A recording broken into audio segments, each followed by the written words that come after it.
Alright, so I've done a lot of coverage about the Mewtwo event that's going on because of how insanely difficult it is, but now it's time to talk about the starter Pokemon because their rewards are pretty good as well. Now, if you've seen Event Den, it has like one of the special Gigantamax Pokemon that's going on. There's like Orbeetle, Hatterene, Kingler, Gigantamax Toxtricity, Mewtwo, as well as Grimmsnarl. See any of those Pokemon, that means you have an Event Den available, and if you threw in a wishing piece to get it, you can reset for it. Now, I know I repeat myself a lot, but there's a lot of people that still don't know how the events work, as well as how to do the Den resetting method. So what you want to do, go to invite others, and then when you're inside of that, once it confirms, then you are free to skip the date ahead, and there's no penalty when you do so. So then, after you back out, the den will refresh, and it'll have the glow again, and that means you did it right, and then you can see if you get another Pokemon. So this is really good for setting up the den, as well as progressing the date, and then you can also get Watts this way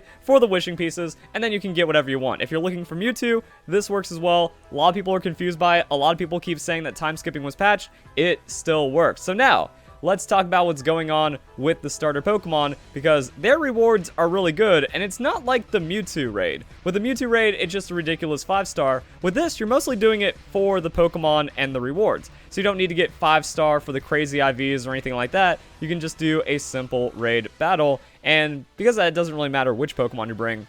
Zacian, Zamazenta, Eternatus, their behemoth slaying moves are pretty good in this situation, and you can just kind of use it against all of them. That's why I like the Eternatus, because Dynamax Cannon is just going to hit Squirtle, Ivysaur, Bulbasaur, it just hits all of them. So we can get the first stage as well as the base stage of these Pokemon, and then I'm thinking it's going to be pretty straightforward, and since this is a 3-star, I think we can actually just straight get it on the second shot right here. Then we'll see how those rewards pan out. And yeah, GG max raid battle, super quick, super easy. So let's go and throw, really any kind of ball. You can use a Dusk Ball for the most part until you catch one. Then when you have it registered, you can start using repeat balls after that. I didn't want to go digging for a Dusk Ball, so we'll just throw out the Ultra Ball. So you also don't need to catch all of them. Again, this is mostly just going to be for the reward grind, because once you have one of each of them, then you just use them for breeding. So this is going to be the quick one that you just kind of get out of the way, but what we're looking for are the rewards. So let's go and see what we get. So it looks pretty straightforward, but you also get bonus of the EV reducing berries, which can be pretty nice. However, the reason why we're farming this, and you might have heard about it already, is because you can get the really rare items from this one. So Toxic Orb and Flame Orb can be found on the Bulbasaur evolutionary line and the Charmander evolutionary line, respectively, and that is a big deal because there's no way to just get one for free. You have to do the tedious grinding of the champion challenge and then hope that the ball guy gives you one on a long list of items. So they're very rare, and if you want to incorporate these into some kind of strategy, there's no other way of getting them until this event. So at least get one of each, maybe multiples of each, that way you don't have to worry about spreading them around with your other Pokemon if you already have like battle teams set up and stuff. Or you can also just kind of like use them for trade fodder because they are incredibly valuable and very rare because of it. So I'm wondering if this means we're going to see more strategies coming out. Also with the Life Orb, you get that from the Squirtle evolutionary line. Life Orb isn't as insane because you get one inside the game and you can also buy an indefinite amount of them. And you can also get them when trying to grind up for the other orbs. So that's whatever. I'm wondering if we actually might see more Guts strategies being used, because quite a few Pokemon get access to it. There's also Quick Feet Jolteon in Pokemon Sword and Shield. Obstagoon, one of the big things that people do is they run Guts with that Pokemon, especially because you can obstruct and do some weird combos and supportive things, but also damage. Obstagoon's a weird Pokemon, but overall, we might see more of this now because people just aren't playing the strat because they can't get the item legitimately, so it makes it pretty difficult. And then that just kind of opens up to the other methods that we can utilize to get these Pokemon to appear. So it's mostly going to be about the resetting. You can also just kind of wander around through the wild area until you find it. I think it's a lot more lax. You know, it isn't really as insane as going for the Gigantamax Pokemon or anything like that. You just kind of take whatever you get and hope you get the rare item. So it's a different kind of farming.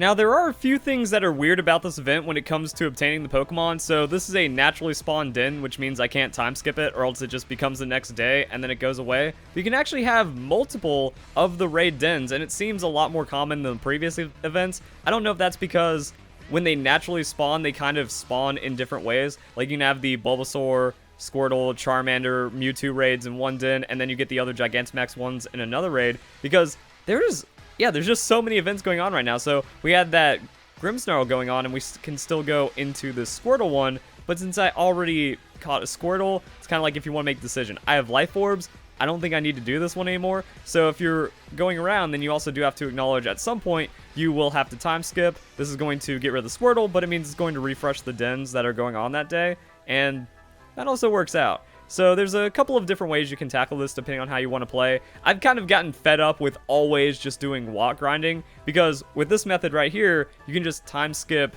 indefinitely on any den that you have found, and then just kind of keep going until you get all of the wishing pieces that you need.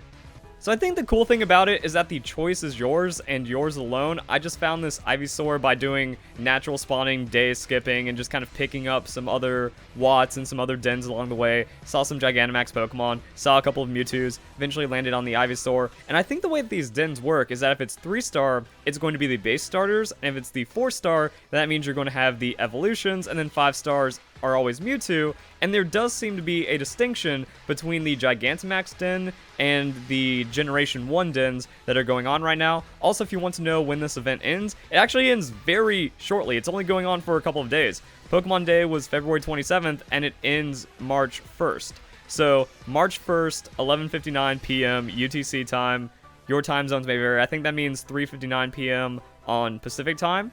So you have until then, which is only a couple of days. And then it's like, do you want to do the Mewtwo raid? Because the Mewtwo raid is probably the best rewards that we've had in any raid so far. And if you have a system down and like people just get good at it, it becomes better than any kind of farming. Even if you lose like a couple of Mewtwo raids in a row, it's still more efficient that way for like level 100 and rare items than just doing natural raid battles. So that's the thing. Also, you can just kind of catch all of these. You can do whatever. It's trade fodder. These will lose value in the GTS on Pokemon Home, though, due to this. So that's what I mean. It's kind of like go at your own pace. Do you want to catch all of them? Do you want to just kind of look for certain species? Do you want the Life Orb? Do you want it for breeding? Or not Life Orb, but like Flame Orb, Toxic Orb? Do you even not care about those? I don't care about the Flame Orb, Toxic Orb. I don't think I've ever run a gut strategy in my entire time playing competitive Pokemon over the last decade. That's not going to change now. But it is good to just kind of interact with some of these, because I am desperately behind on the EV reducing berries, and it looks like each species gives different ones. So we have Qualot Tomato berries on the Bulbasaur line, and then I haven't encountered any of the other lines, but I'm guessing that's where the other 4 for these 6 stats are going to be. And it just depends on the wishing pieces, where you are, how you're going back and forth. A little bit of RNG. This spot in Dappled Grove. All of that fun stuff. It's by the Watt Trader. Every time I do a video, people ask, where is this? Pretty straightforward. It's where we have like the 2 closest dens. So we can just kind of go back and forth, reset till we see the Pokemon we want. Goes pretty quick. So I mean, yeah, that's also another alternative. Like, I think the EV reducing berries have their own like compelling case just to grind those. So yeah, we just kind of get it. We time skip. Seems pretty easy. I don't recommend the YCOM on this. I'm going to maybe after this time skip test the YCOM to see if it's worth it, but I think the move animations just make it take too long, and since this is just the standard raid den and you don't need any help to capture Bulbasaur, Squirtle, Charmander, or even find any of those Pokemon, because it takes a little bit of time, but boom, already into a Charmander, picked up 2,000 watts. If we already get a Flame Orb, we can just ignore this and keep going until we get the Pokemon that we're looking for. So my advice is I think it's much faster to do this by yourself. It's just, that's how the raids work sometimes. Then we can go and see the rewards from the Charmander. So I just realized, wait, I did a Squirtle, and then I just did the Ivysaur, so we've done 2 of those, and then we'll see how the EV reducing berries go. I think I might have gotten like the Qualot berry and the Pomeg berry confused. Or maybe just kind of like a random mishmash every time. Either way, you get a lot of the EV reducing berries. I find myself running out of those more often than I'd like to admit. But once again, I think this is just kind of the efficient way of showing it. I've done this in just a few minutes for making the video, so it's really quick, pretty simple, not even that tedious of a grind, and then you just get what you're looking for out of it, and it's a solid event, and you only have a few days to do it. I think the biggest issue is that the International Challenge is going on right now, and when the International Challenge ends, this event ends as well. So it's only happening for a very limited amount of time. So, I mean, you spend a day on Charmander. Like, actually, if anything, you spend a day losing to Mewtwo to figure out how it works. You start getting good at Mewtwo. You might pick up some starter Pokemon, maybe get the items that you're looking for, go back to Mewtwo, and then the event's over. So, catch one of each of the evolutionary lines, get, like, 200 extra large candies from Mewtwo to get, like, man, that's 8 Pokemon to level 100, kind of, depending on it, and then you're set. So yeah, it looks like we're getting different berries based on the species. That's pretty cool. Flamethrower, Heat Wave, that's also nice, so you do get that TR pickup as well. It's just one of those things. So tell me what you guys think. Have you gotten, like, all the Charmanders or all the Bulbasaur Squirtles? Have you just been doing it only to get the, orb items that have been pretty rare? Yeah, so I think what happened is I got the Greppa Berry and the Qualot Berry confused. So one of them is like Tomato and Grappa or Qualot, and the Hondu's in the other one, and we just saw Pomeg Kelpsie Berry. Either way, that's going to be pretty nice. And then, look at that, we just got level 40 and level 50 starter Pokemon. I'm actually going to take a peek at those IVs. I'm not really too worried about, like, breeding IVs or anything, but even the 3 stars have 4 IVs. 3 star with a 3 IV, though, so that happens. I was wondering if they were going to be different, because like we saw with the Delibird event, the Delibird event had enhanced IVs that I ended up getting like 5 IV Delibirds, a lot more common. I ended up with a 6 IV breeding Delibird. So I'm not really too worried about catching all of them for the breeding. Maybe you can if you're already going to be encountering dozens of them for the orbs anyways. Might get set up to then just be like, yeah, now I can start breeding for these Pokemon. Also, they can have their hidden abilities, so maybe it is worth catching all of them and then hoping that you get a good one set up for the IVs. I breed that with a 6 IV Ditto, and I'm pretty much ready for a competitive Venusaur, which is pretty nice. It's actually a little better than I thought. Like, the more I went into this, the more I did. I'm like, you're just going to do this for the orbs and then you're done. But no, there's actually a lot of layers of goodies going on right here. So yeah, this is an all-day grind. And even if you're looking for Mewtwo battles or something, maybe pick up one of these on the side, because as you can see, those battles take like a minute in single player. So if you guys enjoy the video, hope you all have a nice day. Thank you very much for watching.